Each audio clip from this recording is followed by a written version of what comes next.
Hello students, chapter 5 का magnetism and matter का अब हम लोग एक टॉपिक पढ़ेंगे, मैग्नेटिक प्रॉपर्टीज ऑफ मैटर। जो कोई भी मैटर हो, कोई भी मेटल हो, कोई भी मैटर हो, उसको 3 कैटेगरी में बांटा गया है। ठीक है, पैरामैग्नेटिक, डाई मैग्नेटिक, फेरोमैग्नेटिक। अब ये है क्या? जैसे वाटर है तो डाई मैग्नेटिक है, कॉपर है डाई मैग्नेटिक है, प्लैटिनम है तो पैरामैग्नेटिक है, आयरन है, निकल स्टील है, कोबाल्ट है, फेरोमैग्नेटिक है। अब इसका मतलब क्या कि आयरन फेरोमैग्नेटिक है, कॉपर है, वाटर है, ये सब डाई मैग्नेटिक है। तो देखो, एक्सटर्नल मैग्नेटिक फील्ड का बिहेवियर इन मेटल्स पे या इन सब्सटेंस पे, इन मटेरियल्स पे कैसा होता है। तो देखो, सबसे पहले यहां पे थोड़ा अंडरस्टैंडिंग क्रिएट करो, उसके बाद आगे बढ़ते हैं। जैसे कि कोई भी मटेरियल है तो इसके भी पहले सबसे पहला बात क्या था, तुम लोग को बताए थे कि कोई भी ऑर्बिटल इलेक्ट्रॉन, न्यूक्लियस है, अब न्यूक्लियस के अराउंड इलेक्ट्रॉन रिवॉल्व कर रहा है, इलेक्ट्रॉन रिवॉल्व कर रहा है। अब जब इलेक्ट्रॉन रिवॉल्व कर रहा है, लेट अस सपोज कि इलेक्ट्रॉन यहां एंटी क्लॉकवाइज रिवॉल्व कर रहा है, तो करंट ऐसे प्रोड्यूस करेगा। अभी जो करंट प्रोड्यूस करेगा तो ये मैग्नेटिक फील्ड भी प्रोड्यूस करेगा। मतलब हर इलेक्ट्रॉन, ऑर्बिटल इलेक्ट्रॉन, एक टाइनी बार मैग्नेट की तरह बिहेव करेगा, क्योंकि करंट इलेक्ट्रॉन है तो इलेक्ट्रॉन रिवॉल्व करेगा तो करंट प्रोड्यूस करेगा, और करंट प्रोड्यूस करेगा तो मैग्नेटिक फील्ड अपने अराउंड प्रोड्यूस करेगा, और ये टाइनी बार मैग्नेट की तरह बिहेव करेगा। तो जब करंट प्रोड्यूस करेगा क्लॉकवाइज करंट, तो यहां मैग्नेटिक मोमेंट, याद करो हम लोग पढ़े थे, magnetic moment I A, magnetic moment I A. अब यहां मैग्नेटिक मोमेंट कहां है? नीचे। यहां जो मैग्नेटिक मोमेंट है, यहां मैग्नेटिक मोमेंट नीचे है, मैग्नेटिक मोमेंट। अब ये भी अब सब जानता है कि current carrying loop behaves like अ बार मैग्नेट। अब यहां पे इलेक्ट्रॉन भी एक करंट कैरिंग लूप की तरह बिहेव कर रहा है, जो कि एक बार मैग्नेट की तरह बिहेव कर रहा है। तो हर ऑर्बिटल इलेक्ट्रॉन एक टाइनी बार मैग्नेट की तरह बिहेव करता है। अब कोई भी मटेरियल होगा, तो क्वेश्चन है कि हर एटम, हर ऑर्बिटल इलेक्ट्रॉन एक टाइनी बार मैग्नेट की तरह बिहेव करता है, तो इसमें तो बहुत सारा ऑर्बिटल इलेक्ट्रॉन होगा जो सब रिवॉल्व कर रहा होगा, तो इसको भी मैग्नेट की तरह बिहेव करना चाहिए। तो ऐसा क्यों नहीं होता है? क्योंकि देखो, ओवरऑल मटेरियल में जो मैग्नेटिक मोमेंट है, मैग्नेटिक मोमेंट वो रैंडम होता है, और नेट मैग्नेटिक मोमेंट जो है, नेट मैग्नेटिक मोमेंट जो है कैंसिल हो जाता है, और नेट मैग्नेटिक मोमेंट जीरो होता है, नेट मैग्नेटिक मोमेंट जीरो होता है। ठीक, तो कोई भी मटेरियल में पहला है कि भाई ऑर्बिटल इलेक्ट्रॉन जो है वो एक टाइनी बार मैग्नेट की तरह बिहेव करता है, क्योंकि इलेक्ट्रॉन रिवॉल्व करेगा तो करंट, अब तो समझ गए। लेकिन सारा मैग्नेटिक मोमेंट किसी मटेरियल में रैंडम होता है, कैंसिल हो जाता है, नेट मैग्नेटिक मोमेंट क्या हो जाता है? जीरो। अब देखो, यही अगर हम लोग एक एक्सटर्नल मैग्नेटिक फील्ड में रख दें, एक्सटर्नल मैग्नेटिक फील्ड, अब यही देखो magnetic properties of matter, external magnetic field में मटेरियल का बिहेवियर पढ़ना है, और उस बिहेवियर के आधार पर मटेरियल को 3 कैटेगरी में कैटेगराइज किया गया है, पैरामैग्नेटिक, डाई मैग्नेटिक, फेरोमैग्नेटिक। तो देखो है क्या, पहले थोड़ा सा अंडरस्टैंडिंग क्रिएट करो। जैसे एक्सटर्नल मैग्नेटिक फील्ड है, अब इस मटेरियल को इसमें रख दे, ठीक है, लेट अस सपोज ये आयरन है, निकल है, स्टील है, कोबाल्ट है। तो होता क्या कि ये सब पे टॉर्क लगता है और सब मैग्नेटिक मोमेंट अलाइन होता है, सब एक डायरेक्शन में आ गया। अब बोलते हैं कि मटेरियल जो है ना मैग्नेटाइज हो रहा है, मटेरियल धीरे धीरे चुंबक बन रहा है, चुंबक बन रहा है, मैग्नेटाइज हो रहा है, धीरे धीरे ये मैग्नेटाइज हो रहा है। अब इसका भी साउथ और नॉर्थ पोल आ रहा है, ठीक है, इसका भी साउथ और नॉर्थ पोल आ रहा है। अब ये मटेरियल मैग्नेटाइज हो गया है, जो रैंडम मैग्नेटिक मोमेंट्स था सब एक लाइन में अब अरेंज हो रहा है। अगर ये स्ट्रॉन्ग मैग्नेटाइज हो गया, स्ट्रांगली मैग्नेटाइज हो गया, अगर ये मटेरियल स्ट्रांगली मैग्नेटाइज हो गया फील्ड के डायरेक्शन में, यहां फील्ड का डायरेक्शन कहां है? आगे, और मैग्नेटिक मोमेंट अलाइन भी हो गया फील्ड के डायरेक्शन में, और स्ट्रॉन्ग मैग्नेट बन गया, तो बोलते हैं फेरोमैग्नेटिक सब्सटेंस है। मतलब कि आयरन, निकल, स्टील, कोबाल्ट, ये सब जो एक्सटर्नल मैग्नेटिक फील्ड है उसी के डायरेक्शन में अलाइन होता है और स्ट्रांगली मैग्नेटाइज हो जाता है, फेरोमैग्नेटिक सब्सटेंस। यही अगर कोई मटेरियल, पहले रफ में समझो, रफ में पहले समझो, आइडिया को पहले समझो कि अगर कोई मटेरियल, ठीक है, थोड़ा कम मैग्नेटाइज होता है फील्ड के डायरेक्शन में, फील्ड का डायरेक्शन कहां है, आगे, और इसका मैग्नेटाइजेशन भी हुआ आगे, लेकिन यहां थोड़ा वीकली मैग्नेटाइज हुआ, यहां पे स्ट्रांगली मैग्नेटाइज था, यहां वीकली मैग्नेटाइज हुआ, तो बोलते हैं पैरामैग्नेटिक सब्सटेंस। ठीक है, पैरामैग्नेटिक सब्सटेंस। अभी देखेंगे, पी से पारा, पी से प्लैटिनम, क्रोमियम, मैग्नीज, और भी एनसीईआरटी में एग्जांपल से रीड करिए, ये सब आपका पैरामैग्नेटिक सब्सटेंस है।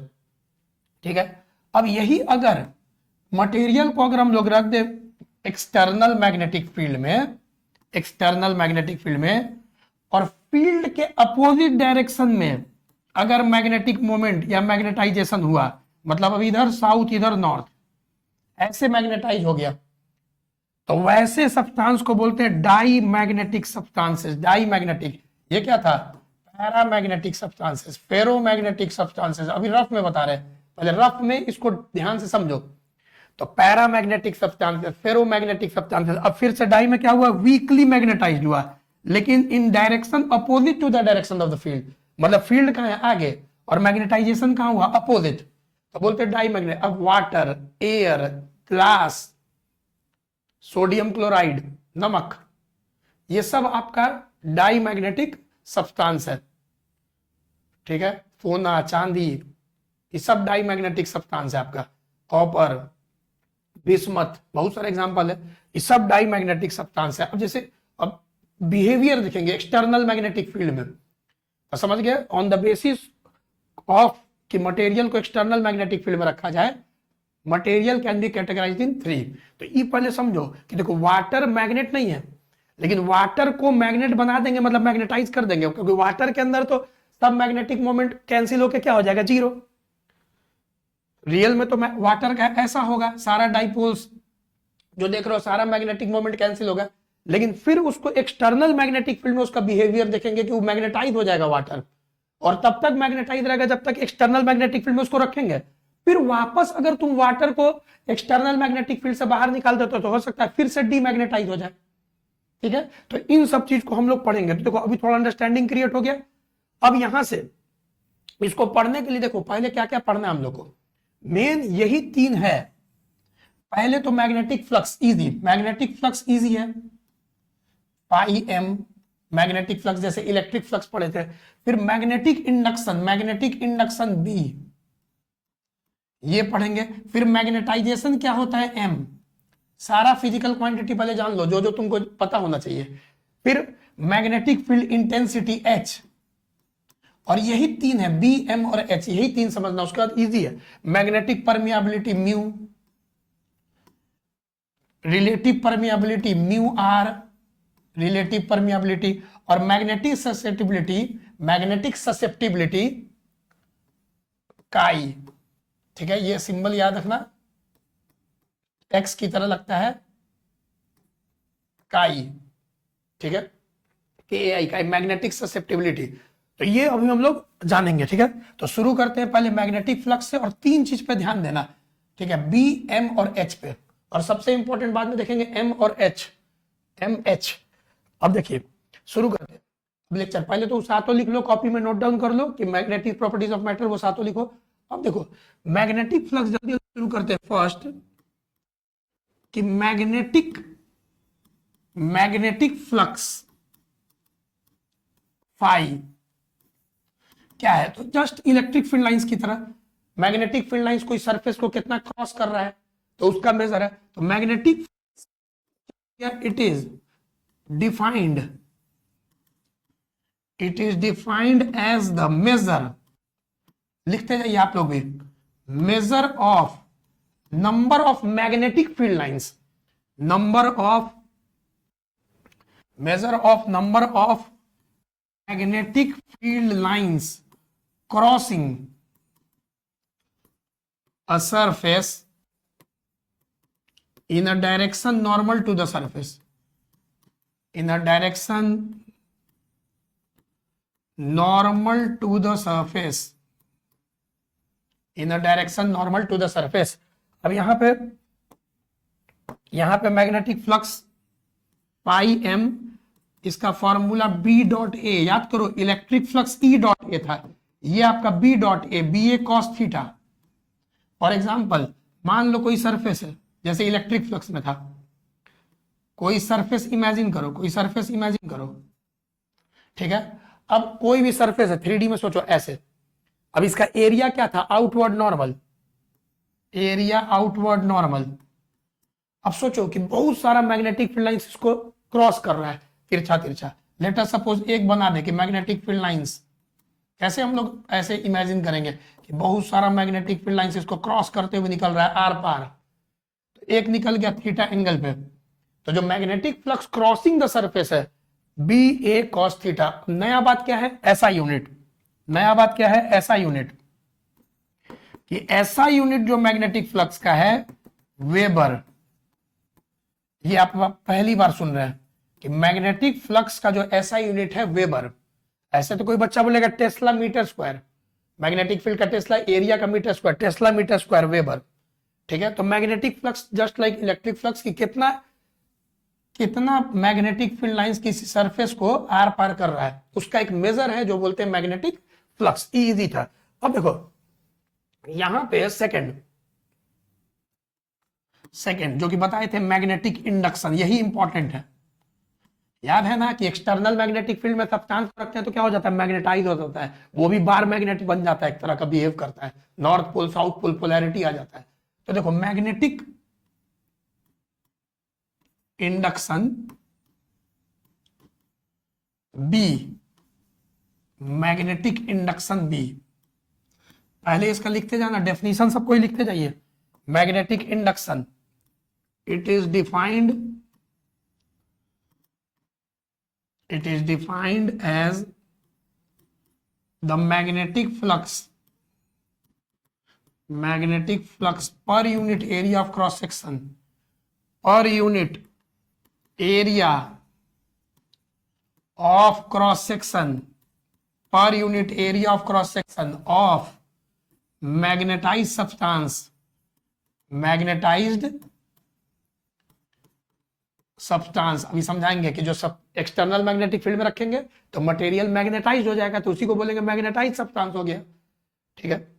आयरन शुरू में मैग्नेट नहीं था, याद करो पीछे समझा रहे थे, लेकिन जब उसको मैग्नेटिक फील्ड में रखे थे एक्सटर्नल, तो वो जो मैग्नेटाइज हो गया था, अभी समझाए थे। तो चलिए अब क्या है मैग्नेटिक इंडक्शन का फॉर्मूला, तो B is equal to phi by A, magnetic flux पर यूनिट एरिया। पहले तो ये हो गया, अब इसका यूनिट वही रहेगा, टेस्ला ही रहेगा, मैग्नेटिक फील्ड ही है, इसका यूनिट टेस्ला ही रहेगा, मैग्नेटिक फील्ड का टेस्ला। वेबर पर मीटर स्क्वायर भी लिख सकते हैं, वेबर पर मीटर स्क्वायर। अब देखो बहुत इंपॉर्टेंट नोट है मैग्नेटिक इंडक्शन का, मैग्नेटिक इंडक्शन का बहुत इंपॉर्टेंट नोट देखो। अब नोट को ध्यान समझना, होता क्या है कि सबसे पहले हम लोग एक सोलेनॉइड लेते हैं, जैसे सोलेनॉइड है, ठीक है। अब सोलेनॉइड में करंट हम लोग दे देते हैं I। तो हम लोग चैप्टर 4 में देखे थे कि सोलेनॉइड में जब करंट देंगे तो उसके अंदर एक मैग्नेटिक फील्ड आ जाएगा B नॉट। मान लो बाहर लिख दे, अगर इसको हम थोड़ा सा बाहर लिख दें कि एक मैग्नेटिक फील्ड आ जाएगा B नॉट, मैग्नेटिक फील्ड आ जाएगा जब करंट देंगे तो। और कितना मैग्नेटिक फील्ड आ जाएगा, तो ये भी हम लोग देखे थे एम्पीरियंस सर्किटल लॉ में, म्यू नॉट एन आई, जहां एन क्या था, number of turns, small N क्या था, नंबर ऑफ टर्न्स पर unit length. Number of turns, जैसे 1000 टर्न है तो नंबर ऑफ टर्न्स तो 1000 हो गया। अब मान लेते हैं सोलेनॉइड का लेंथ है 2 metre, 1000 by 2 metre, number of turns पर यूनिट लेंथ, याद करो। अब करना क्या है ना कि हम लोग को एक, मान लो हम लोग कोई सब्सटेंस लिए, कोई मटेरियल लिए, for example let us suppose iron ही ले लिए, और आयरन के ऊपर सोलेनॉइड ऐसे लपेट दिए, वाइंड कर दिए, क्लियर। अब फिर से करंट दिए हम लोग I। अब इसके अंदर जो मैग्नेटिक फील्ड है, मैग्नेटिक इंडक्शन अभी धीरे धीरे मैग्नेटाइज हो जाएगा, और इसके अंदर जो मैग्नेटिक फील्ड है बी, वो होगा आपका B naught plus B M. यही समझना है, B naught plus B M. B naught तो पहले से था, बी नॉट तो करंट के कारण था कि जो हम लोग करंट दिए थे वो जो मैग्नेटिक फील्ड प्रोड्यूस किया था वही बी नॉट। लेकिन अब B naught plus B M कैसे हो गया, बढ़ कैसे गया? देखो, बी नॉट हो गया एक्सटर्नल मैग्नेटिक फील्ड जो करंट के कारण प्रोड्यूस हुआ है, जो करंट दिए तो बी नॉट आया, यहां पे तो समझा है। बी एम क्या है? अब ये धीरे धीरे जो आयरन था, ये जो आयरन हम लोग रखे थे, आयरन जिसके ऊपर सोलेनॉइड को वाइंड किए थे, लपेटे थे, वो जो तुम्हारा आयरन है वो भी मैग्नेटाइज हो गया। मतलब उसका भी साउथ आ गया और नॉर्थ आ गया, धीरे धीरे उसका डाइपोल्स अलाइन हो गया, उसमें मैग्नेटाइजेशन आ गया। और जब मैग्नेटाइजेशन आ गया तो आयरन अपना भी मैग्नेटिक फील्ड प्रोड्यूस करने लगा और अंदर ओवरऑल मैग्नेटिक फील्ड बढ़ गया। तो अब बी प्लस बी एम, तो एक तो हो गया एक्सटर्नल मैग्नेटिक फील्ड, एक तो हो गया external magnetic field B naught, और एक हो गया magnetic field due to magnetisation. तो फिर से समझो, जैसे कि यहां पे हम लोग आयरन को रखे, ठीक है, आयरन को हम लोग रखे, चलो समझना। अब आयरन को रखे तो शुरू में मान लो एकदम इनिशियल स्टेज में आयरन इसके अंदर एंटर किए, तो शुरू में लेटर सपोज कि बी नॉट बस 2 ठो दिखा देते हैं कि इतना मैग्नेटिक फील्ड। अब धीरे धीरे ये जो आयरन है मैग्नेटाइज हो गया, मतलब कि इधर साउथ आ गया, इधर नॉर्थ आ गया फील्ड के डायरेक्शन में, फिर मैग्नेटिक आयरन, ठीक है, स्ट्रांगली मैग्नेटाइज हो जाता है। अब यही समझना है कि जो पहले 2 मैग्नेटिक फील्ड था बी नॉट, अब धीरे धीरे आयरन के अंदर 1 2 3 4 5 6 7, अब ये देखो, अब जो मैग्नेटिक फील्ड है यहां तो B naught plus B M, ये हो गया मैग्नेटिक इंडक्शन। बोलेंगे कि आयरन का मैग्नेटिक इंडक्शन हो गया, और अब जो टोटल मैग्नेटिक फील्ड है आयरन के अंदर वही है तुम्हारा B naught plus B M, यही मैग्नेटिक इंडक्शन है। तो बी एम क्या हो गया? बी नॉट तो सब समझ गया, एक्सटर्नल मैग्नेटिक फील्ड जो हम लोग अप्लाई किए करंट देके सोलेनॉइड में। बी एम क्या हो गया? मैग्नेटिक फील्ड जो एक्स्ट्रा मैग्नेटिक फील्ड प्रोड्यूस हो गया, magnetic field due to magnetisation, due to magnetisation.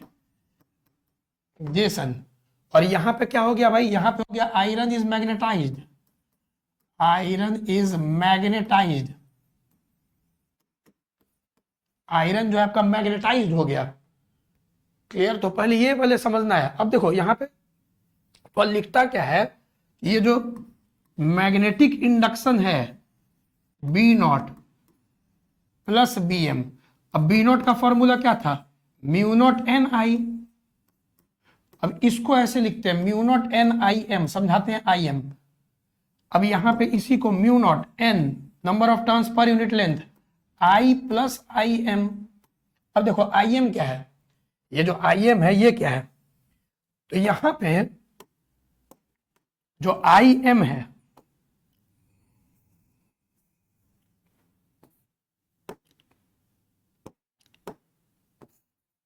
जो आई एम है ये हो गया मैग्नेटाइजिंग करंट, समझाते हैं मैग्नेटाइजिंग करंट। देखो मैग्नेटाइजिंग करंट आई एम, देखो यहां पे समझो, magnetising current I M additional current है।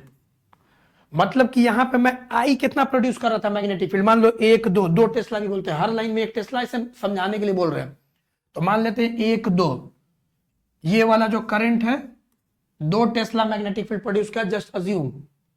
अब यहां पे देख रहे थे क्या बोले, 1 2 3 4 5 6 7, मतलब 5 एक्स्ट्रा, पहले से 2 था अब 5 एक्स्ट्रा हो गया। 5 किसके कारण आया? आयरन के मैग्नेटाइज होने के कारण। अब ऐसा अज्यूम करो कि हमको इतना ही मैग्नेटिक फील्ड जो 7 टेस्ला है, जो बढ़ा हुआ मैग्नेटिक फील्ड है 5, वो भी चाहिए बिना कोर के, बिना आयरन के जा रहे। तो कितना एडिशनल करंट हम लोग को देना पड़ेगा, कितना एडिशनल करंट हम लोग को सोलेनॉइड को देना पड़ेगा ताकि इतना ही मैग्नेटिक फील्ड पूरा करंट द्वारा प्रोड्यूस हो। ठीक, उस एडिशनल करंट को बोलते हैं मैग्नेटाइजिंग करंट। तो magnetising current is the additional current which may be given या which may be given to the solenoid so that it can produce magnetic field same as the magnetic induction. ठीक है, तो उस additional current को कहते हैं magnetising current. ये याद रखिएगा, मैग्नेटाइजिंग करंट। तो इस पूरे को अच्छा से पहले एकदम नोट करते जाइए, ये सब कॉपी में नोट करते जाइए। अब देखिए थर्ड हम लोग का आएगा, थर्ड क्या होता है मैग्नेटाइजेशन।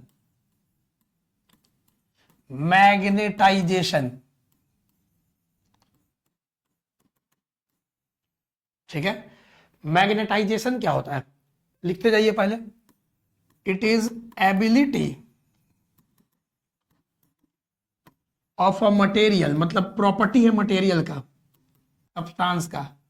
तो it is property of material to get magnetised, to get magnetised. Material का प्रॉपर्टी है टू गेट मैग्नेटाइज्ड। पहला तो कि मैग्नेटाइजेशन अलग अलग मटेरियल का अलग अलग हो सकता है, कोई जल्दी मैग्नेटाइज हो जाए, कोई ज्यादा मैग्नेटाइज हो जाए। तो समझाते हैं, पहले लिख लीजिए इसको, फिर समझने में आसानी होगा। It is given by magnetic moment, magnetic moment per unit volume, per unit volume.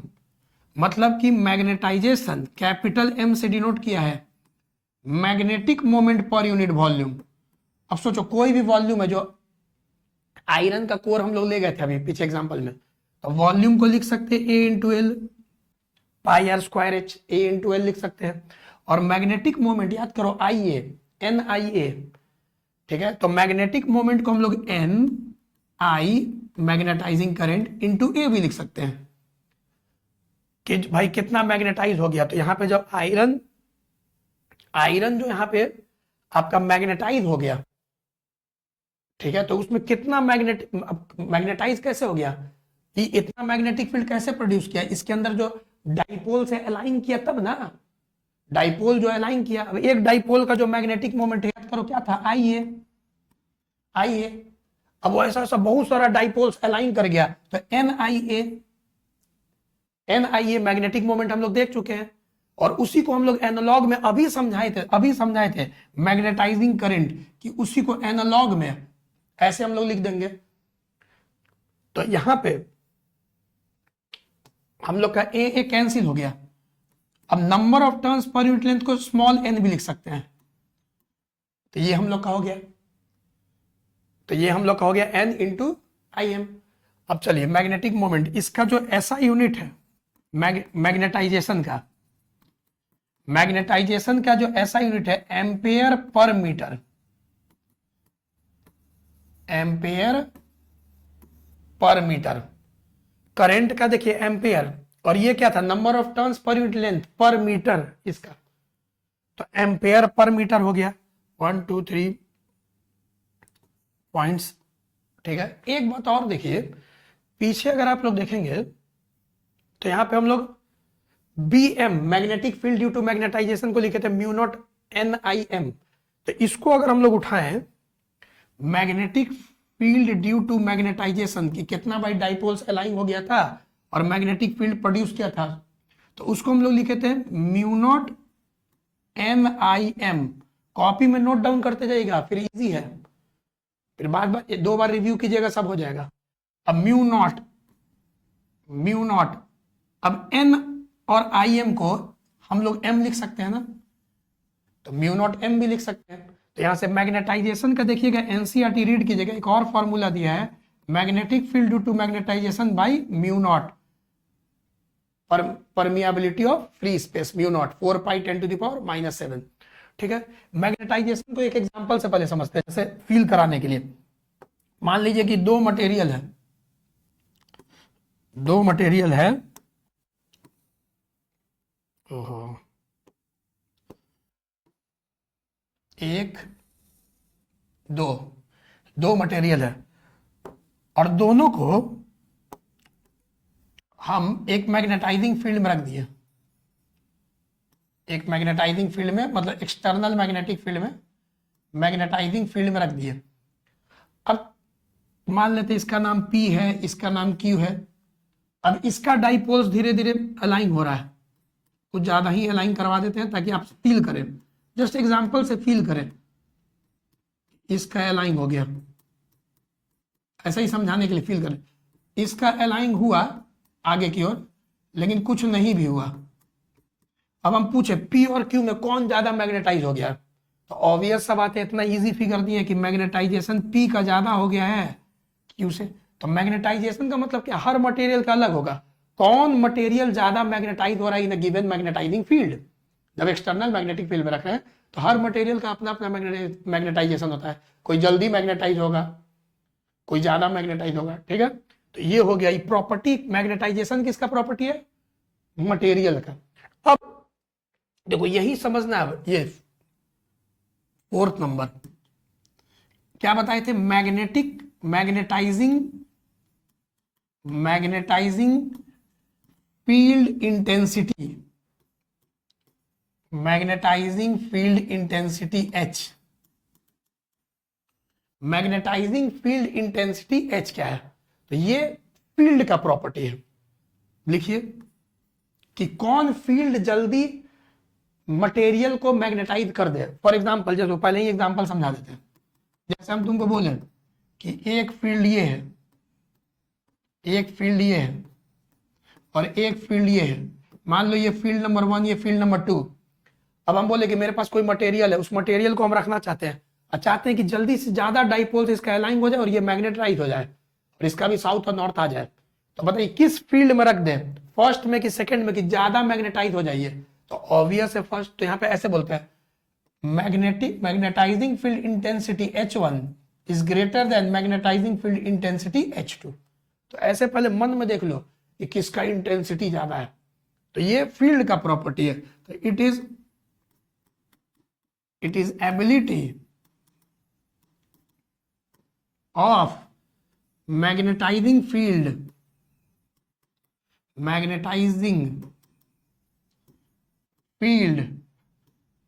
to magnetize a substance, to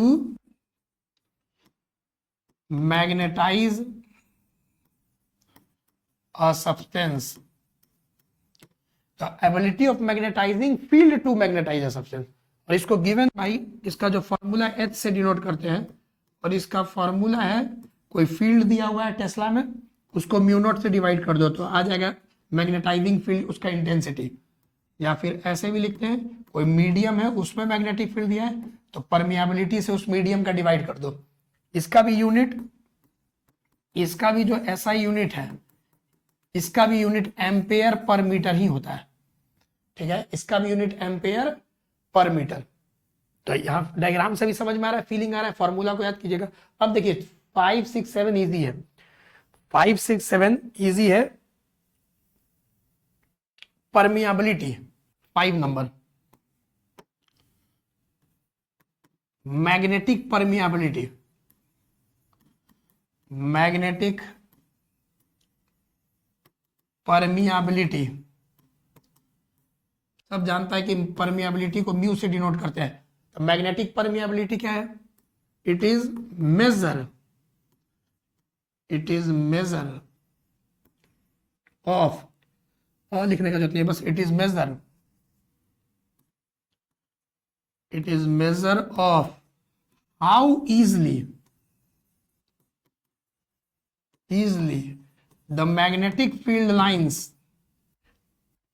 can pass through a substance,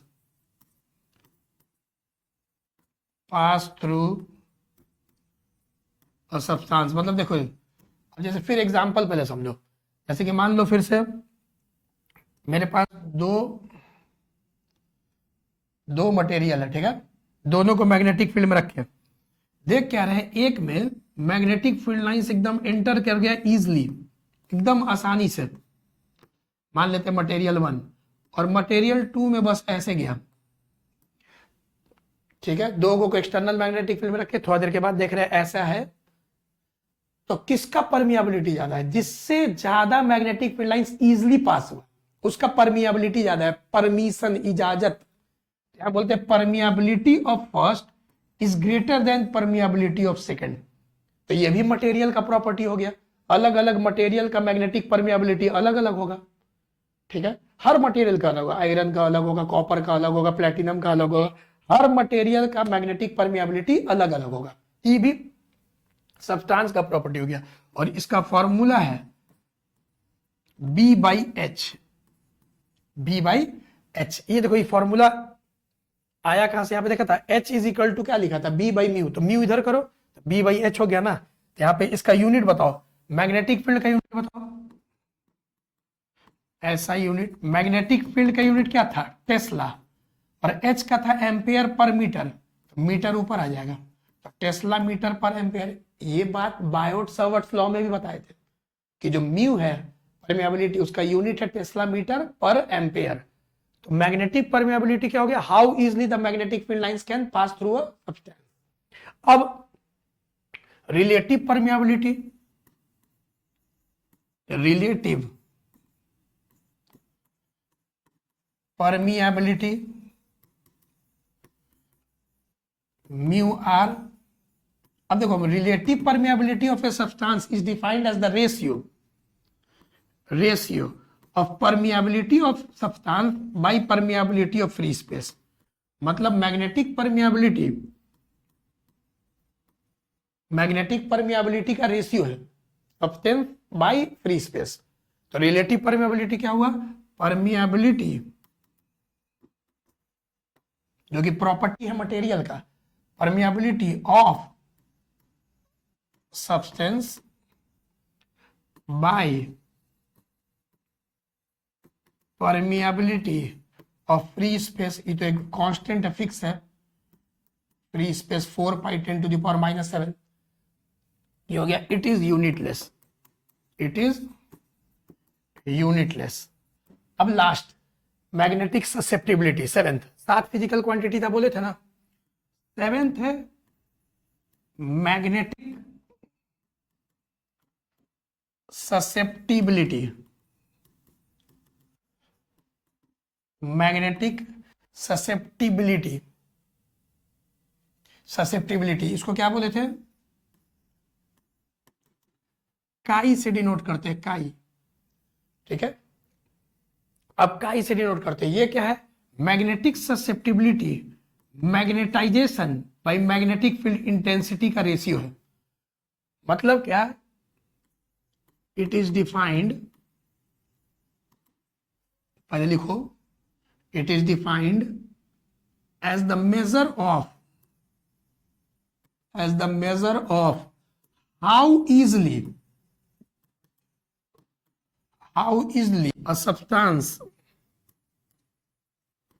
a substance can be magnetized in the magnetizing field, किसी भी magnetising field में कोई substance कितना आसानी से magnetise हो जाएगा या कितना ज्यादा मैग्नेटाइज हो जाएगा, उसी को बोलते हैं तुम्हारा मैग्नेटिक ससेप्टिबिलिटी काई, ठीक है। M/H कॉमन सेंस है, M का भी यूनिट था एम्पियर पर मीटर, H का भी यूनिट था एम्पियर पर मीटर।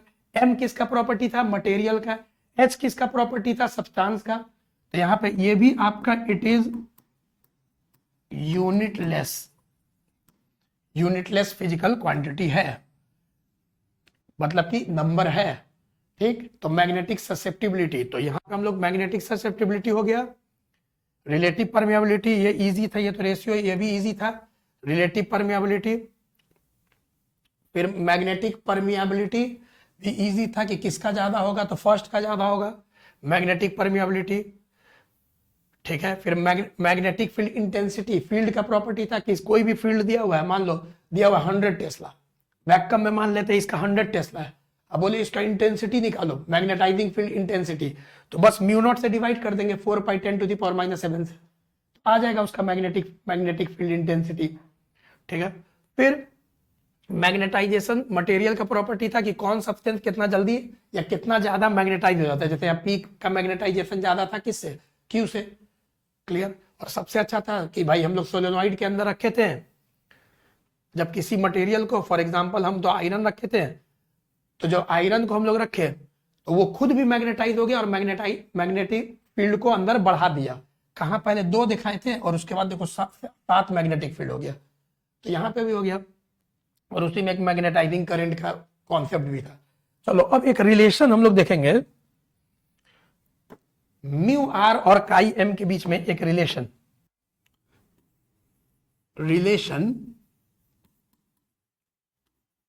बिटवीन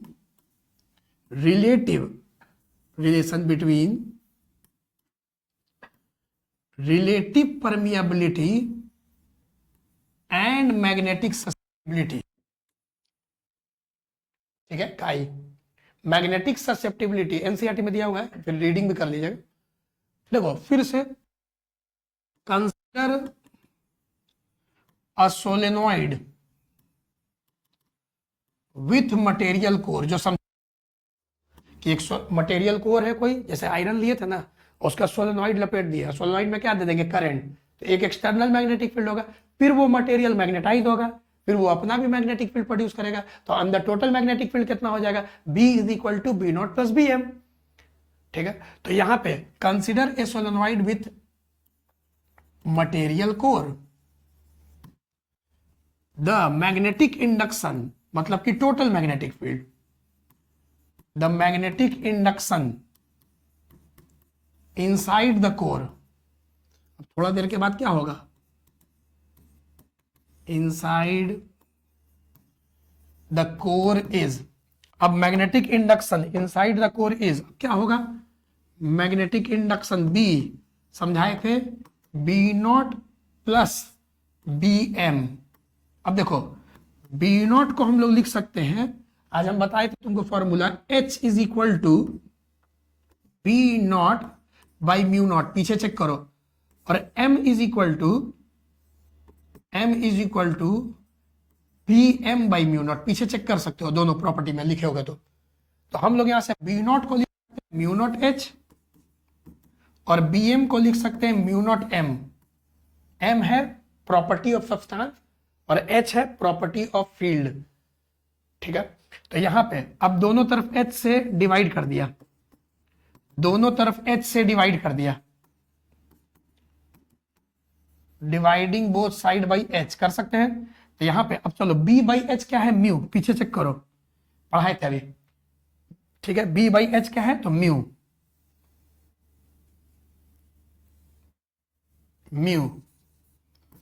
ये H कट गया, म्यू नॉट कॉमन ले लो, तो यहां तो 1 बच गया, और M बाई H अभी बताए थे पीछे काई, magnetic susceptibility.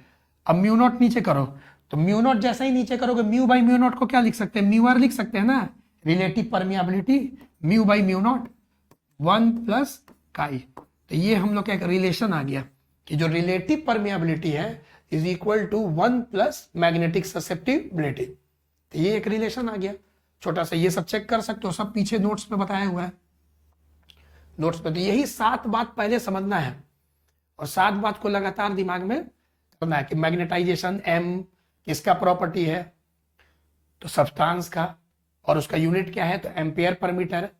Magnetising field intensity H किसका प्रॉपर्टी है, फील्ड का, लेकिन उसका भी यूनिट एम्पियर पर मीटर है। इसीलिए ये जो 2 वर्ड है ना, M और H, यही इंपॉर्टेंट है। तो कभी क्लासरूम में हम याद कराने के लिए बोलते हैं MH, military hospital, MH military hospital, यही दोनों इंपॉर्टेंट वर्ड है। M क्या है, मैग्नेटाइजेशन फील्ड का प्रॉपर्टी है, यूनिट क्या है, ampere per metre. Military hospital क्या है, फील्ड का प्रॉपर्टी है, पर इसका भी यूनिट है एम्पियर पर मीटर। मतलब दोनों डिफरेंट फिजिकल क्वांटिटी है, लेकिन दोनों का unit ampere per metre. Military hospital, MH magnetisation, magnetising field intensity, या इंटेंसिटी ऑफ मैग्नेटाइजिंग फील्ड भी बोलते हैं। तो मैग्नेटाइजेशन या इंटेंसिटी ऑफ मैग्नेटाइजिंग फील्ड, ये फील्ड का प्रॉपर्टी है, सब्सटेंस का प्रॉपर्टी, फिर भी दोनों का यूनिट क्या है, सेम है। तो MH और M बाई H का जो रेशियो है, यही तुम्हारा काई था, मैग्नेटिक ससेप्टिबिलिटी था, MH मिलिट्री बाई हॉस्पिटल। अपना अपना याद करने का फंडा है, तो ऐसे याद करवाते हैं कभी कभी कि मिलिट्री हॉस्पिटल क्लियर? तो ई सातों को पहले लिख के एकदम याद कीजिए, ठीक है स्टूडेंट्स, और फिर एनसीईआरटी का वो पेज जरूर रीड कीजिए। अब नेक्स्ट वीडियो में क्या है पैरामैग्नेटिक, डाईमैग्नेटिक और फेरोमैग्नेटिक, और इनका प्रॉपर्टीज क्या है, इनके बारे में हम लोग डिस्कस करेंगे, इनका डेफिनेशन, एग्जाम्पल, प्रॉपर्टीज डिस्कस करेंगे। Okay students.